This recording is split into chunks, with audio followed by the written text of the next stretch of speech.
Ah, perfect. For real though, so many uses. Before my bebida was in there, which is Spanish for drink, this was just a pencil holder, and now, refreshing.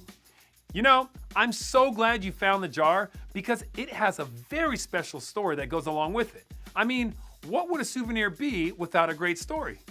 This one is from the Bible and is about a prophet named Elijah who God would drop special messages on for the people to hear. One day, God told Elijah to go to the valley near the Jordan River. Elijah didn't mind, but he wondered, what's there to eat? Did he need to bring a lunch or what? God let Elijah know that he didn't need to worry about his next meal because he could drink from the brook and get this, ravens,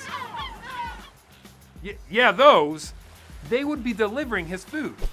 Elijah took off towards the Jordan River, and sure enough, the ravens brought him an awesome meal every morning and night. Too bad they couldn't bring him a pepperoni pizza. Hi. Yeah, Ravens? I'd like to order a large pizza with extra cheese and pepperoni. Yeah, and a side of breadsticks. Okay, thanks, bye. Things were great, but there was just one problem. It hadn't rained for a long time, and eventually, the brook was bone dry. What was Elijah gonna do?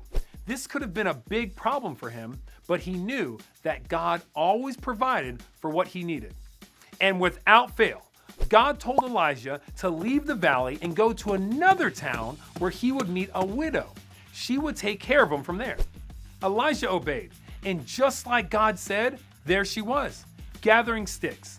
So Elijah walked up to her and asked her if she could bring him a jar of water. As she walked away to get his drink, Elijah then asked her for a piece of bread too. Ya boy needed to grub. The widow told Elijah that she didn't have any bread and only a small bit of flour and a drop or two of oil. In fact, that's why she was gathering sticks, to go home and cook one last meal for herself and her son. After that, she was sure this would be the end of the road. They would starve and die. Elijah told her not to worry, about the whole dying thing, but to go home and make some food. He told her to bring him a loaf for one. After that, she could make some bread for her and her son. Elijah let her know that God had said she wouldn't run out of flour or oil. So the widow went back home and did what Elijah told her to do. And sure enough, it worked! Elijah had food every single day, and there was even enough food for the widow and her son. It was like an all-you-can-eat bread buffet. Bread for days, y'all! The jar of flour wasn't used up, and the jug always had oil in it. God provided what they needed and more.